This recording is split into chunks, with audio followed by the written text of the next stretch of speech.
notícias que pulsa 24 horas por dia. Bora conversar. Entrevista especial do Jornal Jangadeiro. Tem quem pensa que juiz é aquele sisudo que fica dentro do escritório decidindo sobre quem fica livre, quem é culpado, quem é inocente. Mas para José Hercy Pontes de Alencar, a proximidade com a população é o que o motiva a trabalhar. Até recentemente, atuando na comarca de Quixadá, ele fazia questão de receber as pessoas para ouvir cada problema de cada um. Tem, aliás, nos Estados Unidos, um juiz idoso que ele dá os vereditos dele, as decisões, conversando. Eu acho incrível. Ele é um bom exemplo para todos os juízes. Aqui no Ceará temos o José Hercy Pontes de Alencar, é formado em Direito desde 1996, já tem um extenso currículo. Como é o nome do juiz lá dos Estados Unidos? Frank Caprio, né? Frank Caprio, ele é ótimo. Mas quem vai falar disso com a gente é ele, José Hercy Pontes de Alencar. Doutor Hercy, bom dia. Bom dia, Nonato. Tudo jóia? Bom dia, um prazer estar aqui na Band News FM, que agora não é mais em 20 minutos, tudo pode mudar. Agora em um segundo, tudo pode mudar, não é isso? Sempre em um segundo, tudo podia mudar. De repente, eles notaram que as coisas estavam precisando agilizar mais em um segundo. Lembrar aqui que esse Bora Conversar pela Jangadeiro Band News FM 101.7, além do YouTube, Facebook, Twitter, no Jornal Jangadeiro, você vai poder participar também da conversa, interrogando, fazendo perguntas pelo 981-543814. Deixa eu começar, a gente vai começar pelo começo. Como é que se deu a seu início? Você é um jovem, mas tem quase 30 anos de formação. Como é que foi a sua trajetória? Ô, Nonato, tentando aqui ser bem sintético, né? Eu me formei em 96, como você falou. Depois eu ingressei no Ministério Público do Rio Grande do Norte, fui promotor de justiça lá há quase 10 anos. Minha última comarca no Rio Grande do Norte foi Mossoró. Depois eu prestei um concurso para a magistratura do Ceará. E hoje estou aqui com 10 anos na magistratura do Estado do Ceará. Também antes já fui advogado e também já fui servidor do Poder Judiciário, né? Eu só tenho a casca de novo. Estou com 49 anos. É só a casca, viu? Ter a casca de novo é ótimo.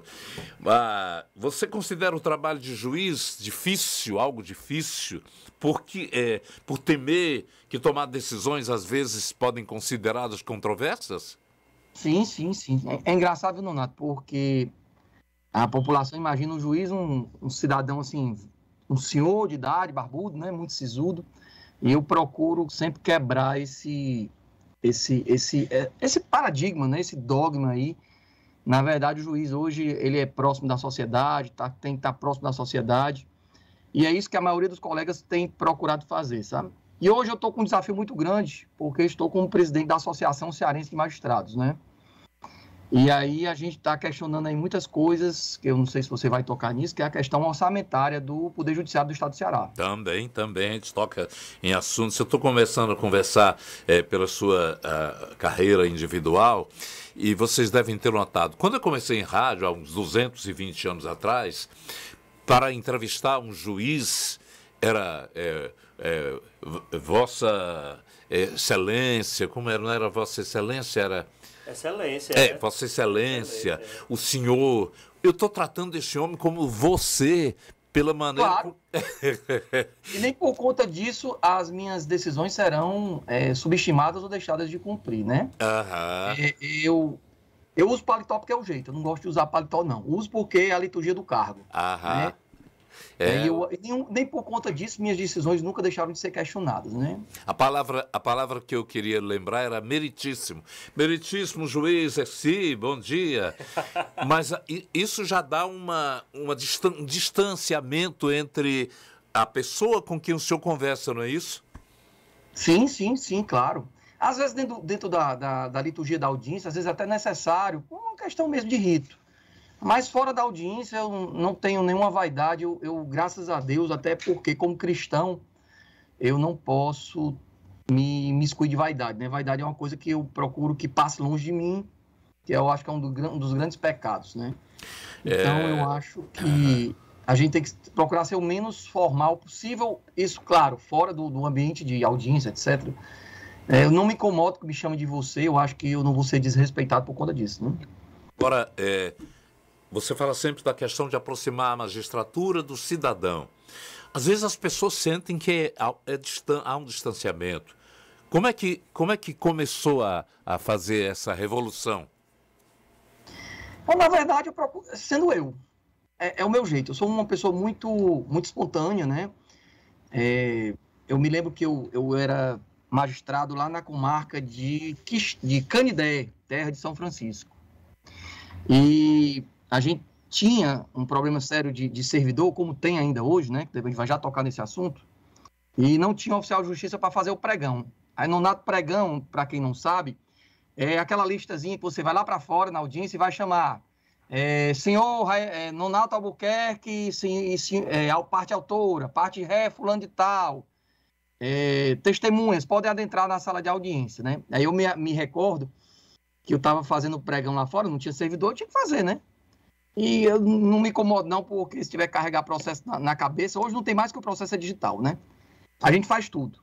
E aí o advogado, acho que era de Fortaleza, não me conhecia, e disse assim, já começaram as audiências? Já. Faz tempo, já estamos aí na terceira. Aí ele indagou. E o juiz está aí? Está. Tá? Chegou desde o início, desde 8 horas que ele está aqui no fórum. Ele está lá na sala de audiência? Está não. E ele está onde? Está na sua frente. Né? Ele ficou assim assustado. Vala e juiz aqui faz pregão, rapaz. Juiz aqui com certa mangueira, com certa torneira, ar-condicionado, carrega processo, faz tudo. Né? Então, assim, isso não me diminui. E como eu disse desde o início, nem por conta disso, nenhuma decisão minha foi questionada ou deixada de cumprir por conta disso. Interessante que aconteceu comigo e com o Chagas Vieira durante o programa Barra Pesada, há alguns anos. Ele era o editor e o apresentador. E, de repente, alguém nos informou que tinha um pregão lá no fórum, mandando procurar em Fortaleza os senhores Raimundo Nonato Bezerra de Albuquerque e Francisco das Chagas Vieira. Era a juíza que queria saber onde eles estavam, porque eles tinham uma ação contra... Olha, a gente trabalha em televisão, rádio há 100 anos e a juíza marcou. E diante dela, eu queria que o senhor visse como foi o tratamento. Era uma coisa assim, parecia... nem a Rainha Elizabeth era tão majestosa na formalidade como ela. Mas aí a gente aprendeu uma lição de que ela, hoje em dia... não sei por onde anda, mas nos deu a impressão de que a magistratura estava ali afastada do cliente e nos dava um certo rigor aquele tratamento que a gente tinha medo. Ele dizia, avalia a decisão dela. Nonato, mas engraçado, porque eu comecei a trabalhar muito cedo, né? Esqueci até de falar isso. Eu fui menor aprendiz do Banco do Brasil, andava com aquelas fardinhas azuis, né? Com 13 anos de idade eu comecei a trabalhar. Meu pai não era de uma família abastada, mas eu tive que começar cedo. E eu me lembro que naquela época, os gerentes do Banco do Brasil eram 3 gerentes. Tinha um gerente geral, o administrativo e eu acho que um financeiro. E esses gerentes ficavam em salas fechadas, né? Ninguém nem via esses gerentes. Hoje em dia você vai na agência do banco, o gerente está ali no front logo, né? Então o Banco do Brasil adotou um modelo de gestão diferente, né? Exato. Eu acho que as instituições públicas e privadas vêm passando por esse processo de mudança. Às vezes é meio cultural, a gente tem uma certa dificuldade, mas aos poucos as coisas vão mudando, a própria internet vai ajudando o acesso, né? Você viu que na pandemia nós fizemos audiências remotas e foi um sucesso, né? O judiciário não parou, nós saímos aí da 23ª posição para a 9ª posição em produtividade. Eu tenho certeza que os meus magistrados, digo os meus porque sou o presidente deles como associados meus, são pessoas hoje que procuram ser mais acessíveis, estão ali no front, são pessoas trabalhadoras, pessoas concursadas, de concursos sérios, né? Hoje os concursos são todos feitos geralmente por CESP, Fundação Carlos Chagas, né? Hoje nós temos magistrados de vários estados aqui do Rio, São Paulo, Belo Horizonte, Minas Gerais, né? Belo Horizonte, temos Paraná. Então, assim, tem um caldo de gente de fora muito grande, né? Isso é bom porque enriquece a nossa cultura da magistratura aqui. Os exemplos que arrastam realmente as mudanças. Qual é a atuação na Associação Cearense dos Magistrados? Como é que o senhor pode atuar? Olha, eu voltei para o senhor. Eu que devia te chamar de senhor, porque eu era calça curta, né? Ainda de fralda, e eu assistia os seus programas, né? Tá até conservado com esse cabelo prateado aí, tá bonito. É o tempo. Numa linguagem coloquial, macho velho, tu tá bonito. Nonato, é o seguinte, eu assumi um desafio agora, dezembro, e fui eleito com quase 70% dos votos, né? A gente, trabalhando aqui dentro de uma questão, a gente muda aí eu era oposição, né, da então gestão, e a gente consegue aí 70% dos votos numa busca que os magistrados têm por mudança, né? É uma série de problemas que a gente tem, que os magistrados confiaram em mim e nos demais diretores, né, do Conselho Executivo da Associação Cearense de Magistrados, para questionar algumas mudanças que precisam ser feitas em um segundo, né, como diz a Band News. Coisas que a sociedade clama, né, por uma prestação judicial melhor, e que a gente precisa mexer nisso, né? Muitas vezes as pessoas dizem assim, não mexa nisso não, deixa debaixo do tapete, você vai mexer em vespeira aí de abelha. Eu digo, rapaz, o medo que eu tenho, Nonato, é de perder minha alma, né, e ir para o inferno. Eu como cristão. O resto eu não tenho medo, não. Agora, já houve casos assim, realmente, que lhe confrontassem e, de repente, você parou e conversou consigo mesmo, dizendo assim, agora eu tenho que tomar uma decisão realmente onde marque a minha certeza de que minha ação é imparcial? Você fala como magistrado ou como presidente de associação? Como magistrado e como presidente. Olha, como magistrado, sim. Mas eu digo que como presidente da associação, diariamente. Diariamente. Diariamente. Os desafios são enormes e é muita coisa para resolver, né? A casa tem muita coisa para ser arrumada. Muita. Inclusive, e assim, inclusive a questão... Eu tenho ficado, inclusive, emocionado, porque o apoio dos colegas é muito grande, vão no meu particular, dizendo que a gente está no rumo certo, né? Que é preciso questionar, né? Não existe nenhuma instituição perfeita, a gente precisa buscar a perfeição, buscar a melhoria, até para poder dar um serviço de qualidade para a sociedade. A sua gestão vai até quando? São 3 anos. Vai até o final de 2025. De 2025. Se eu aguentar, estiver vivo até lá, né? Quais são as questões que mais lhe envolveram, que mais lhe preocuparam? Olha, Nonato, a gente tem um problema seríssimo, gravíssimo. Eu já até conversei com o governador muito sensível sobre essa situação, eu tive uma audiência com ele. E quero até agradecer, porque o governador humano, foi muito sensível, nos recebeu muito bem. Pedimos audiência com ele, na semana seguinte ele nos atendeu, isso aí eu tenho que reconhecer. Mas não depende só do governador, nosso problema é interno, é dentro de casa, né? Nós temos hoje um problema gravíssimo de estrutura dos fóruns no interior. O próprio Fórum Clóvis Bevilacqua, que foi feito na gestão do desembargador Zé Maria Mello em 1997, ele era um fórum muito bacana, com um processo de papel. Hoje os processos não são mais de papel, os processos são todos digitalizados. E é um fórum muito grande, é o maior fórum horizontal da América Latina, mas hoje se tornou um elefante branco.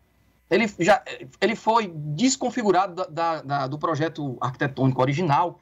Então, os juízes lá vivem em cubículos, um por cima dos outros, servidores. Se você perguntar, Nonato, todos os atores que trabalham naquele fórum, magistrados, Ministério Público, né, os promotores, os defensores públicos, os advogados, as partes, todos se sentem incomodados de trabalhar naquele local. É um fórum que não dá para climatizar, porque ele é muito grande, seria muito expendioso e não é viável, né, climatizar. E a gente já vem propondo aí para o tribunal, já falando em várias entrevistas, a possibilidade de, fazer uma permuta diária e construir, como por exemplo, lá em João Pessoa, na Paraíba, fóruns verticais, fóruns mais cleans, voltados para o processo de papel. Eu não preciso mais daquelas dimensões que era um processo de papel, mas sim, o processo hoje é digital. Então, eu tenho certeza que está na hora de se repensar.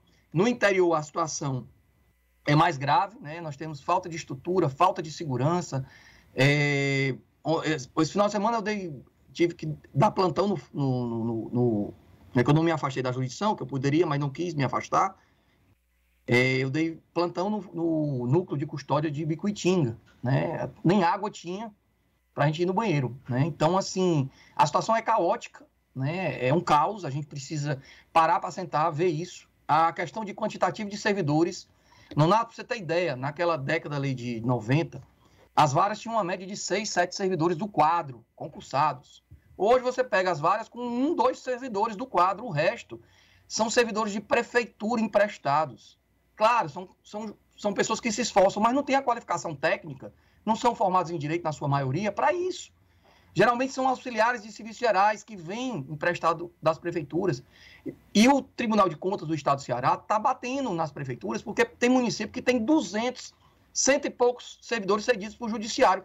Não é estranho, Nonato, você ter uma empresa e os funcionários não são da tua empresa, é emprestado da empresa. E aí fica a violação, às vezes, de informações confidenciais. Eu me lembro uma vez que tinha dado uma decisão, com 5 minutos o prefeito liga para mim. Doutor, aquela decisão que o senhor deu naquele processo? Eu disse, que de processo? Tal. Eu disse, como é que o senhor sabe? Não, já estou com ela aqui na minha mão. Como é que chegou nisso na mão dele, né? Então, assim, é muito complicado. A gente tem uma desconstrução da estrutura de trabalho, né?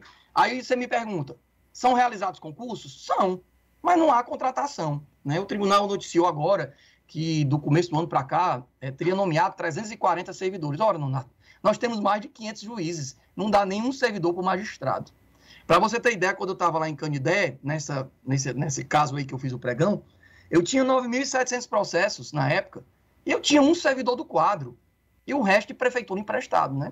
Então é preciso que a gente está fazendo uma série de entrevistas para tentar sensibilizar o Tribunal de Justiça do Estado do Ceará, a presidência do tribunal, que algo urgente precisa ser feito, né? A gente não pode ter o dilema da Gabriela, né? Sempre foi assim, sempre vai assim, ser assim, eu morri assim, eu nasci assim, eu cresci assim. Acho que está na hora da gente repensar muitas coisas que estão realmente no caminho equivocado. Nós estamos conversando pela palavra, pelo que ele fala, já deu para notar que ele é realmente bem diferenciado. José Herci Pontes de Alencar. O Alencar é lá do Cariri? É, meu pai é do Crato. Quando eu vi aí... E o Ponte é lá de Sobral, aí junta as duas metrópoles, né? Norte e Sul. Interessante, doutor, assim, uma coisa interessante, o senhor falou aí sobre a questão da estrutura, a falta dela. Permite até que um servidor emprestado ao tribunal possa se antecipar também a informar, olha, está chegando um processo aqui contra... Sim, claro. Não permite não, isso ocorre quase que corriqueiramente. Isso é um absurdo. Mas isso não é ilegal, vamos colocar essa palavra?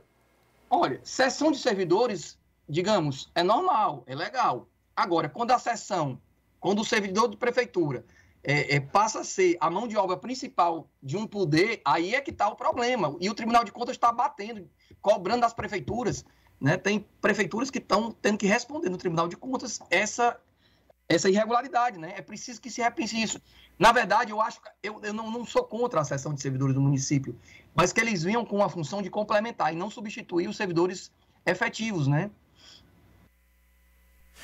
Outro assunto aqui, como tratar a questão orçamentária, foi o senhor citou logo no começo. Claro. Da nossa conversa. Por trás disso está a questão orçamentária, né?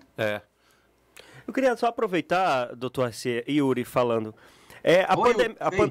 A pandemia também trouxe um novo aprendizado, vamos dizer assim, entre aspas, né, em relação a essa questão, inclusive questão orçamentária, né? Como é que pode ser avaliado também em relação a justamente a atuação da magistratura no interior, né? Fóruns em cidades polo, alguma coisa desse tipo, também agora com esse trabalho remoto, né? Algo do tipo para também otimizar, vamos dizer assim, o trabalho dos magistrados. Tá, eu vou tentar responder, vou matar 3 coelhos com a cajadada só, né? Vamos lá. Deixa eu começar pela questão orçamentária e eu falo da questão Mas deixa eu tocar primeiro aqui na questão da pandemia. Na pandemia nós tivemos um sucesso, né? Graças a Deus os processos estavam digitalizados.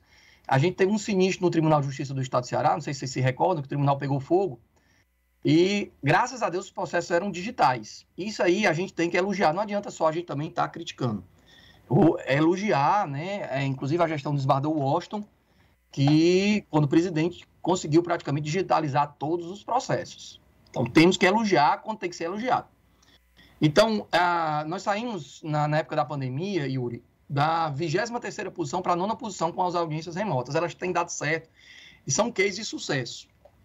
Mas aí e devem continuar, né? Eu acho que a gente não pode pensar com a mentalidade, eu acabava de falar isso sobre o Fórum Clóvis do Evilacqua aqui da capital, a gente não pode pensar com mentalidade de processo físico, de papel, né? As distâncias, elas são encurtadas, o juiz pode fazer audiência em qualquer lugar, né? O promotor, isso facilita. Olha, para você ter ideia, mas a questão do acesso à internet, mas olha, na zona rural é impressionante, todo mundo tem um telefone, hoje todo mundo tem internet. E aquela pessoa que não tem, ela pode se dirigir ao fórum, o fórum está aberto, o juiz está lá, né, também fazendo audiência, e ele pode usar o ponto de apoio do próprio fórum. Mas se ele não quiser ir até o fórum, ele faz da casa dele, né? Então a tecnologia ela veio para ficar e para evoluir, né? A gente tem que entender que o Poder Judiciário ele não é um local. O Poder Judiciário é um serviço. E pode ser prestado na nuvem, né?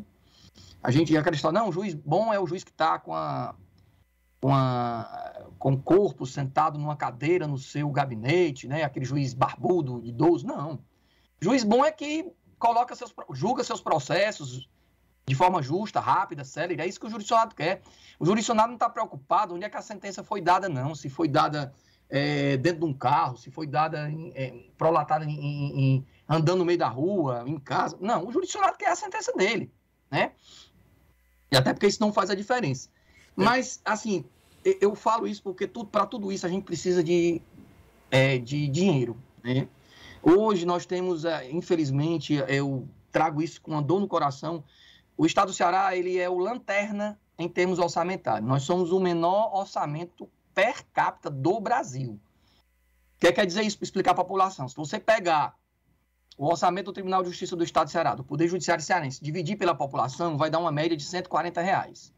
É em torno de 900% a menos do que o Tribunal de Justiça do DF, que é o que tem o maior orçamento per capita do Brasil. Isso é bom, né? Por um lado, você poderia dizer, olha, um tribunal é um poder barato, então é ótimo porque economiza. Mas economiza a um preço muito caro, né? A falta de estrutura, né? E essa produtividade só é maior porque os juízes dão seu sangue, suor e lágrima. Então a gente não tem um orçamento adequado, justo, para a gente crescer naturalmente como poder. E é isso que a gente anda questionando, e conversamos, inclusive, isso com o governador mostrou aberto para conversar sobre isso, né? Mas para que o governador possa ajeitar essa questão orçamentária, é preciso que o tribunal também faça a sua parte. É preciso que ele peça suplementação orçamentária em valores adequados, né? Até agora só foi pedido 10% do que ele poderia pedir de suplementação orçamentária para a gente poder corrigir esse orçamento. E é preciso que o tribunal monte o seu orçamento de um ano para o outro de forma adequada, né? Para que a gente possa ter um orçamento plausível, né? O Fortaleza hoje já é a 4ª metrópole do Brasil. Não dá para ter um orçamento diminuto, por quê? Porque isso repercute numa prestação jurisdicional ruim. Eu estou, diante do que o senhor está expondo, eu estou querendo saber o menor orçamento per capita do Brasil, de Fortaleza, e de que forma isso pode ser corrigido? Fortaleza não, do Ceará. Do Brasil, o orçamento do Poder Judiciário do Estado do Ceará. Do Estado do Ceará. Eu quero que o senhor responda, depois do intervalo, bem rápido, um intervalo comercial, de que forma isso pode ser corrigido. Já, já. Claro. Obrigado.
Já de volta aqui no Bora Conversar, hoje está excelente, o próprio ouvinte, o internauta, está reconhecendo, diz, rapaz, esse é um meritíssimo.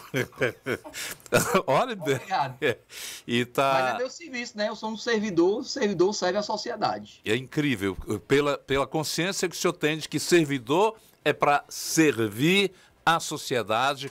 E todo mundo tem uma visão muito diferente da justiça quando ela não atua nesse modo, com esse enfoque. Tem mais colocações feitas também pelos internautas, Yuri?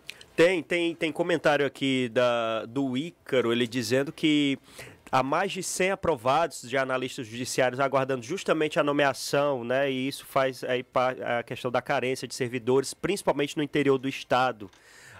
Tem uma pergunta também do Fábio, né? Perguntando se o senhor já recebeu alguma ameaça pela sua atuação. Vamos lá, ameaça como magistrado ou como presidente da associação? Como magistrado. Olha, eu não recebi, né? Eu fui como promotor, eu também não recebi. Eu não tive ainda esse, mas diversos colegas já receberam, né? Tiveram que, inclusive, andar escoltado, né? É uma das nossas grandes preocupações é a questão da segurança dos magistrados, né? Interessante. A obrigação do Poder Judiciário, como atividade de risco, nos dá toda a proteção para isso, né? Eu já ia perguntar se o senhor já andou escoltado. Não andei. Escoltado, não. Graças a Deus, não precisei. Porque, às vezes, sabe o que é, Nonato? Às vezes, eu, por exemplo, quando eu fazia júri, que eu prolatava a sentença no plenário, eu chamava o réu de assim, meu amigo, deixa eu lhe explicar, você pegou aqui uma pena de tantos anos, depois de tantos anos, você vai ter progressão para tal coisa e tal. E aí ele entendia que eu estava fazendo o meu serviço, né? Qualquer colega que tá, o réu, ele vai ter que entender que qualquer juiz que estivesse ali no local ia dar a sentença semelhante. A culpa não é do juiz, né? Então ele tem que usar os meios legais para recorrer, né? Mas acontece casos de ameaças, mas a associação está sempre aqui perto do magistrado, do colega, para apoiar no que ele precisar. Aproveitando aqui, olha, a Marcilânia elogiando, continue assim, sempre humilde. Tem também, deixa eu ver aqui, a Silvânia, né? O bate-papo hoje está muito bom. Tem outra pergunta aqui, é um outro Fábio, esse aqui, é o Fábio Costa. Ele perguntando aqui, mesmo com essa modernização do serviço do judiciário, alguns processos correm mais lentamente. Aí o senhor falou até, alguns juízes, 9 mil processos, enfim. É falta de magistrados ou a informatização dos processos ainda não foi completa? E eu ainda aproveito, né? Coloco também uma pergunta. Será que a divisão dos dessa questão dos magistrados tá mal feita, vamos dizer assim, porque tudo hoje é judicializado. A gente vê aí, por exemplo, o Cristiano Zanin vai assumir agora o STF, ele já vai pegar não sei quantos mil processos, né? Essa divisão tá errada hoje em dia? Não, deixa eu tentar te explicar, Yuri. É o seguinte, só tentar complementar o que eu falei, porque tem a ver com essa pergunta no quadro anterior. A questão da estrutura é tão séria que, por exemplo, a gente tem um problema seríssimo de internet no interior. Muitos colegas, para conseguir trabalhar, Yuri, roteiam a internet do seu celular. Aí o que é que adianta você ter, Yuri, um processo digitalizado e o juiz não tem internet de qualidade? Aí teve um problema sério agora com os sistemas do tribunal, o PJE e o SAG, não rodavam, os colegas não conseguiam despachar os processos. Então, a nossa internet também é muito ruim nos fóruns do interior, é altamente precária. E para você ter ideia, os outros tribunais já estão aí com 3º, 4º assessores para ajudar o juiz a minutar, e aqui agora que foi criado o 2º assessor. A gente também reconhece que essa gestão atual criou um 2º cargo de assistente assessor, mas ainda é muito pouco. Nós precisamos de um 3º e, quiçá, um 4º assessor. Sobre a questão da demora dos processos, uma vara, Yuri, para explicar para a população, é como um time de futebol. Me diga uma coisa, você que torce aí Fortaleza, né? Fortaleza, você torce? Aham. Leão.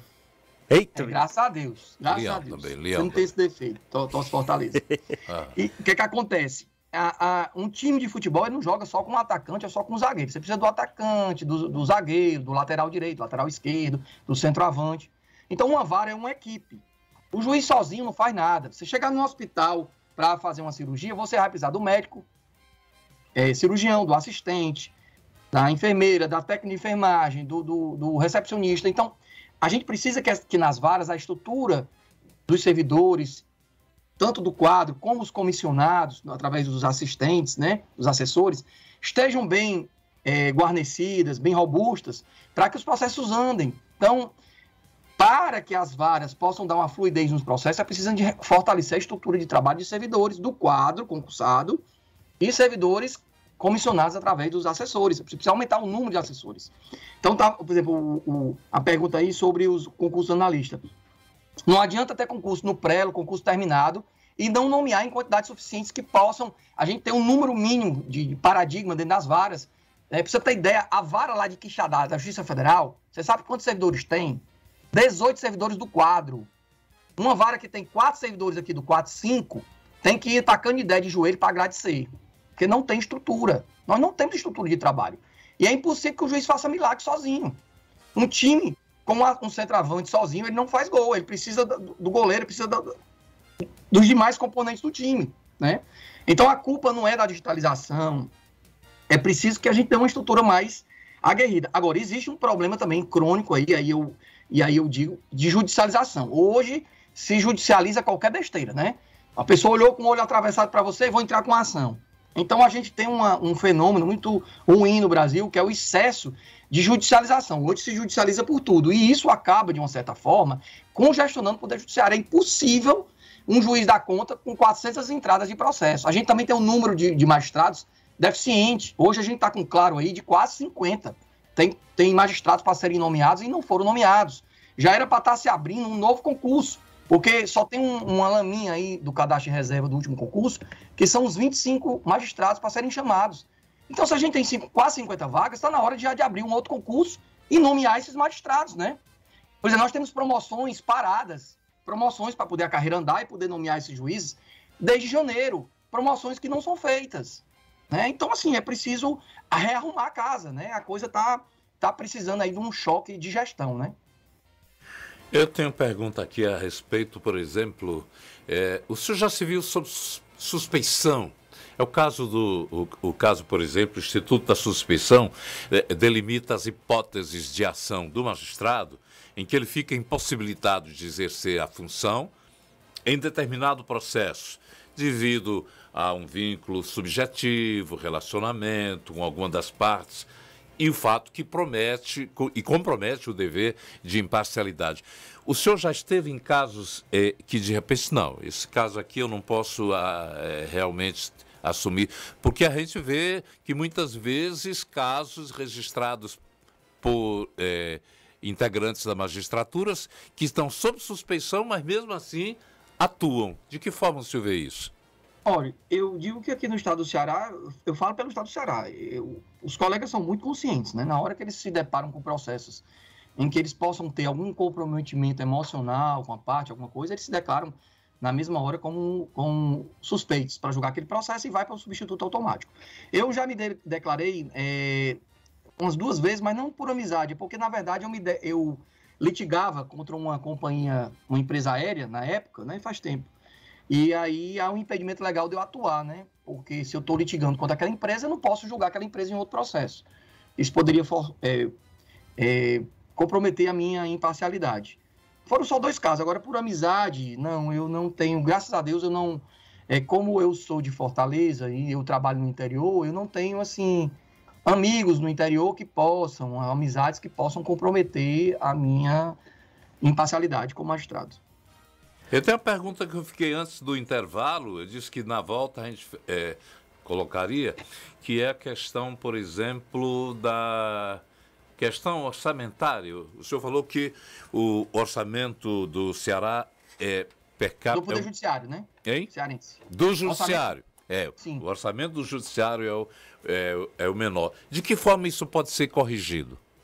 Olha, é bem simples. Né? O governador ele não pode suplementar de ofício. Uhum. É preciso que o presidente, a presidência do tribunal requeira suplementação. Né? Eu também, como presidente da associação, gostaria muito de assinar logo esse ofício pedindo suplementação, mas eu não tenho poder para isso porque não é o meu cargo. Né? É preciso que o Tribunal de Justiça solicite essa suplementação orçamentária para poder corrigir de fato. Né? Hoje, nós temos só como suplementação 10% do que a gente poderia suplementar, é muito pouco, não dá nem praticamente para... É um açude que está tão seco que aquelas gotinhas de água que caem não conseguem nem sequer molhar o solo, né? Eles logo evaporam. E também na montagem do orçamento 2024, preciso que a gente corrija, né? A gente vem advertindo ao tribunal da necessidade de suplementação para a gente corrigir essa distorção. É algo que prejudica a população.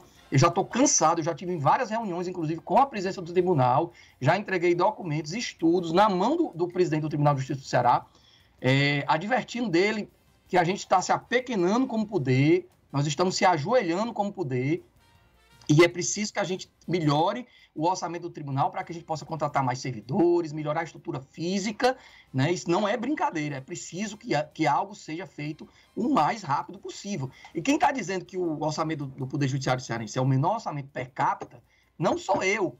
É um relatório oficial do Conselho Nacional de Justiça, órgão de fiscalização do Poder Judiciário, né? Então a gente vem na lanterninha, né, como poder, ano após ano. Ano passado nós estávamos, esse ano de novo, 2022, né? E se a gente não fizer nada, nós vamos continuar na lanterna. Para você ter ideia, Nonato, o estado do Maranhão, estou falando Nordeste, estou falando Sudeste, não. Ele tem um orçamento de 500 milhões a mais que o Poder Judiciário do estado do Ceará. E ele tem quase 3 milhões a menos de habitantes do que o estado do Ceará. Alguma coisa está errada. Alguma coisa precisa ser feita urgente. Isso é sério. A gente não pode brincar com essa situação orçamentária do Poder Judiciário do Estado do Ceará, né? Mas o governador, coitado, não pode suplementar de ofício. É preciso que o tribunal solicite, né? Preciso pegar um ofício, assinar um ofício e solicitar. É isso que a gente quer. Gente não, a sociedade. Eu só para encerrar aqui, que a gente está... O papo está ótimo. Mas, infelizmente... Se quiser que eu venha outras vezes, sou seu servo, seu escravo. Já fica aqui, já fica a produção para realmente fazer um convite. Eu estou lendo aqui uma declaração do desembargador da 2ª Câmara Criminal do Tribunal de Justiça de Londrina. Noeval de Quadros, o nome dele, que ele disse que, embora tenha de obedecer à Constituição, todo juiz tem sua formação própria, seus valores religiosos, culturais e espirituais. Nesse sentido, há uma influência, mas que se refere ao fato de manter uma vida reta, proba e sempre agir com autocrítica e humildade, tanto na família, na vida particular, quanto no trabalho e na vida social. Até que ponto a interferência de um sentimento religioso nas relações, por exemplo, de uma decisão do juiz, na sua opinião? Nonato, desde os bancos de faculdade a gente aprende, o juiz não é uma máquina, né? O juiz é um ser humano. E o juiz realmente tem que ser, pela legislação e pela própria Constituição, imparcial. Mas o juiz não é neutro. Ele tem uma carga de valores desde criança, formação familiar, religiosa. Agora, ele não pode deixar, por exemplo, de julgar legalmente por conta de uma crença religiosa. Ele tem que julgar de acordo com os ditames da Constituição Federal e da legislação e da jurisprudência dos tribunais superiores. Graças a Deus, eu consigo separar as coisas. Tem algumas decisões que eu, pessoalmente, no meu íntimo, eu posso até não concordar, mas se a legislação determina, eu tenho que cumprir o que a legislação determina. E eu posso falar, nossos juízes são muito bons, são os meninos muito bons. Nós temos aí os 3 últimos concursos, entraram aí para mais de 200 magistrados, renovando aí mais da metade da magistratura cearense. É um pessoal que dá, Nonato, seu sangue, suor e lágrima pela jurisdição, pela sociedade cearense, né? E esses magistrados precisam de um apoio maior do seu órgão, da sua casa, né? Porque a gente tem um processo de adoecimento crônico, seríssimo. Mais da metade dos magistrados, em nível de Brasil, e o Ceará não fica longe, mas o Ceará ainda é pior, estão em tratamento de saúde físico e psicológico, né? Os juízes estão adoecendo. Hoje nós viramos os bancários da década de 90, meta que o CNJ, meta 1, meta 2, meta 3, meta 4, meta não sei o quê, e os juízes não têm estrutura para trabalhar, estão adoecendo. É preciso que o Poder Judiciário tome medidas cearenses, medidas não só de estar, por exemplo, fazendo palestras sobre qualidade de vida. É preciso ações concretas. Você mesmo falou uma frase aí que eu, desde criança, aprendi. As palavras comovem, mas só o exemplo arrasta. É preciso medidas concretas do cuidar com o magistrado, de dar estrutura para o magistrado, de se preocupar com o magistrado, né, de ir no fundo do problema, né, na causa do problema, e não efeitos perfume, que isso não resolve. Eu admirava e passo a admirar ainda mais a sua figura, o seu comportamento, a sua postura diante de toda essa declaração que é marcante. Parabenizar. Renato, estou por aqui, precisar de mim, 24 horas, sou seu servo, seu escravo. Nunca. Tenha em mim um grande parceiro e saiba a sociedade que a Associação Cearense de Magistrados está junto com a sociedade buscando uma melhoria da prestação judicional para dar um conforto. Mas, assim, tentem se conscientizar que muitas vezes os processos não andam, não é por culpa do magistrado. Como eu falei, nós somos um time de futebol. Se a gente não tiver o zagueiro, o atacante, a vara não roda. Não adianta abrir concurso e não nomear. E criar cargos. Não adianta.